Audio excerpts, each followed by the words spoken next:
Here's a sentence you don't hear every day. Lu Dort is my favorite player in the NBA. No flash, no glitz, no glamour. Yes, I'm talking about the 189th most popular player in the league. So you might wonder, how does an undersized, undrafted free agent become first team all defense, the best defender on the best team in the NBA, and an $87 million man? I want to talk about it, but this story doesn't start there. It spans 3 countries, more than 30 states, and uncovers how the league's most overlooked weapon went from undrafted to undeniable. Hey, I'm Ram.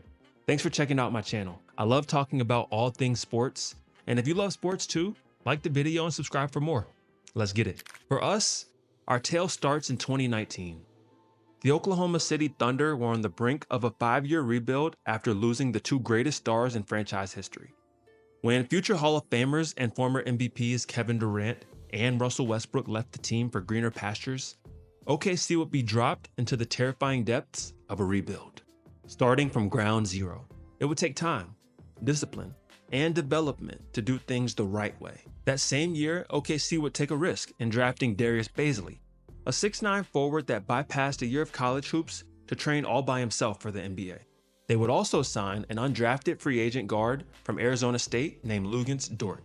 1 year later in 2020, Lu Dort would be starting for the Thunder in a 7-game playoff series against the Houston Rockets and reigning NBA scoring leader James Harden. How quickly things change. As the world stopped amidst a global pandemic, all eyes were on Orlando and the NBA bubble. And that 7-game series was the moment I became a Lu Dort fan for life. On the biggest stage of his career, with all eyes watching, Thunder coach Billy Donovan decided to stick Lu Dort on James Harden, one-on-one, in efforts to neutralize the Rockets' frontman. But for those that might have forgotten, that season the Beard had 7 games scoring under 20 points and 21 games scoring 40 points or higher. A problem. So you can imagine the challenge standing before the undrafted rookie, one-on-one with one of the greatest players of all time. And yet, he held his own. We all know Harden's one of the greatest scorers basketball has ever seen, so there's no stopping him per se, but Dort gave him one of the greatest fits he's ever seen to date and kept him contained as best anyone in the league had that entire season. But it's what he did on the offensive side of the ball that I think's overlooked in that story. See, part of Dort's draft critique and the reason why many guess he went undrafted is because of his poor shooting consistency. His shooting ability was his greatest weakness, and while he added so much on the defensive end, he was kind of a liability on offense. So much so that in the bubble playoff series, the Rockets figured they could leave him wide open from 3 and it wouldn't hurt them at all. And it didn't. Even with all of his great defense, Dort would go 2 for 8 from 3 in game 1, 0 for 6 in game 2, and 0 for 9 in game 5, as the Thunder would lose by 34 points. This would prove to be a pivotal moment in the career of the young Lu. We've seen many a player with great potential run away from big moments, scared to shoot or scared of the moment. Well, 4 days later in a decisive game 7, Dort would respond with the greatest game of his life, becoming the youngest player to score 30 points in game 7 in any playoff game history. He would outscore James Harden, hold the MVP to 17 points, and lead his team to the very cusp of a legendary upset. Dort would be crushed to come up short in the biggest moment of the game, even though the future Hall of Famer and the world would leave with a newfound respect for the rookie. But to really contextualize this moment, we have to take a step back to 2018.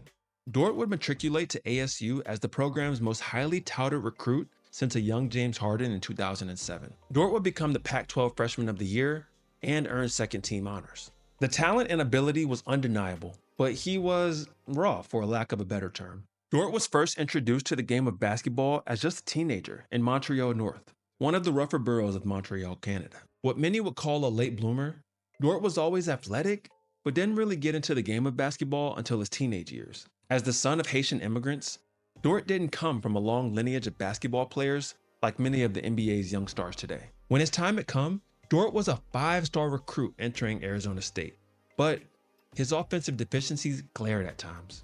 It would take a real investment for him to grow into a meaningful contributor in the NBA. Who was willing to take that risk? Enter draft night 2018. How does a 5-star college recruit go from the highest heights to undrafted? Well, that part might be clear, But the question I'm more interested in is, what does he do when he gets there? When I first signed with OKC as a two-way contract, I mean, I was happy.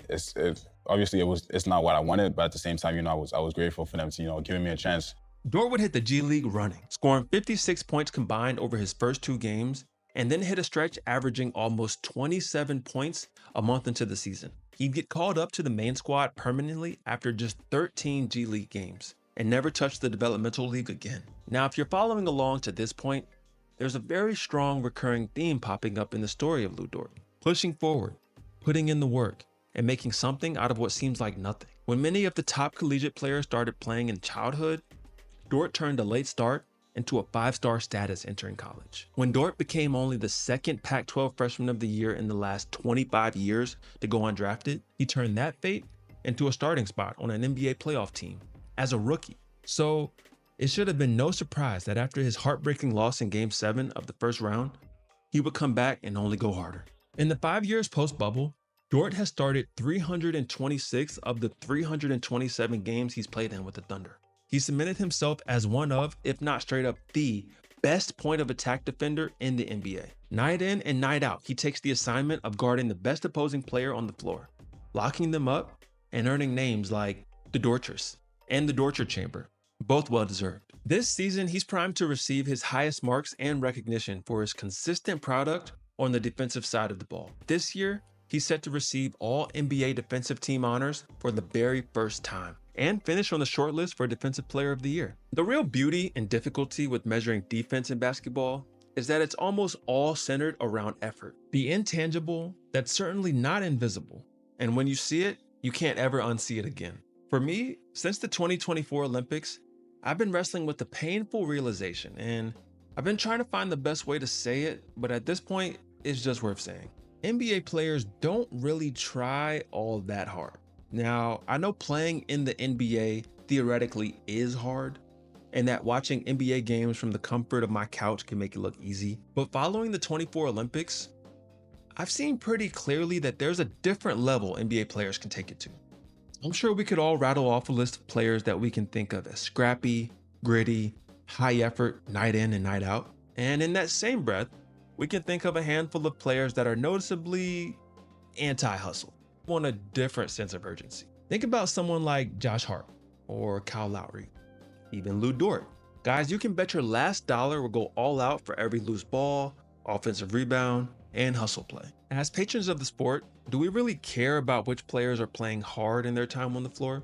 Do we care about when players are choosing to opt out of certain games or periods of the season for maybe weeks at a time? Earlier on my channel, I've talked about how few players these days play 80, 70, or barely 60 games over the course of a full season, and how that could really shape up a different style of play in time. But what about when guys play in the game, but give no real effort towards actually winning? And I'm personally not interested in metrics like player defensive rating or on-off rating.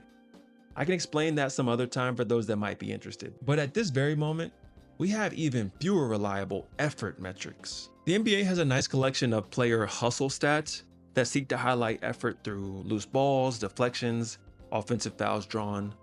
But is this really the best indicator of effort we can measure? I feel like Thunder GM Sam Presti said it best.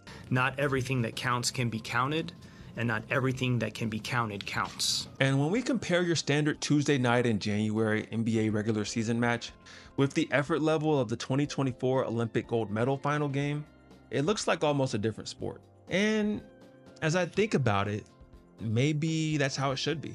Maybe we have to accept that the intensity levels will rise at certain moments of a game or a season, or even certain championship games weighing more heavily than others. But my main point in discussing effort here is to ponder this question. Does a player's effort matter to you as a fan? Does it mean anything to watch a player like Lu Dort fight for every inch of floor space every single game of the season? Or is that not really much different between him and someone like DeAndre Ayton, giving you some effort here and there and taking the highs with the lows over the course of a season? The more we discuss effort as a principle, I feel like the next logical step is to consider the effort players put in off the court towards growing their game, a la development as an NBA player. While Lu Dort is a defensive stalwart and has been since his rookie season, the area of his game that's kept him in the league is his growth as an offensive contributor.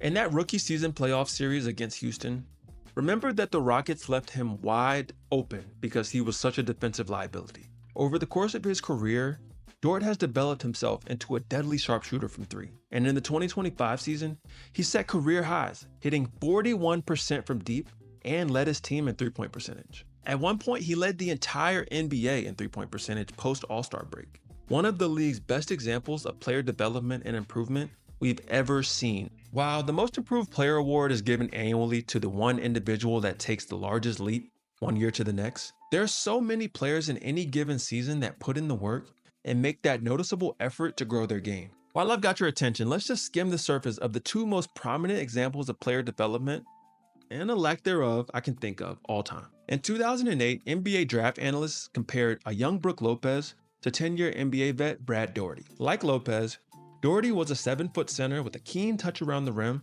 and a sharp scoring prowess. Analysts noted Lopez as being strong and sturdy with good size, but a bit weak defensively and not much of a deep shooting touch. Unsurprisingly, Daugherty went 8 seasons playing in the late 80s and 90s and never made a single three-point shot. As Lopez entered the league, he wasn't far from that comp at all, going 7 full seasons before he made his first three-point shot in the league. 7 years, no threes.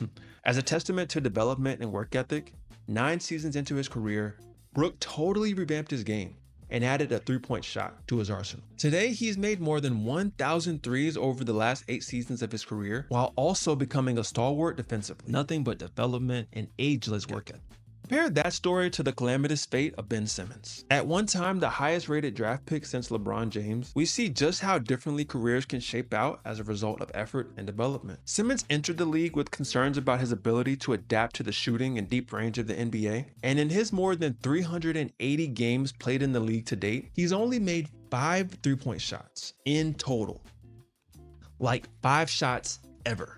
I draw out that comparison between the two to say development is the lifeblood of NBA longevity and success in the league. When it comes to Lu Dort, he entered the league with low expectations and has since smashed through every single ceiling placed before him with work ethic, effort, and a commitment to development. While we're all mesmerized by the 25 to 30 high-level stars in the league, so many players that actually stick around and last past just a few years have to constantly develop their game. You gotta stay relevant.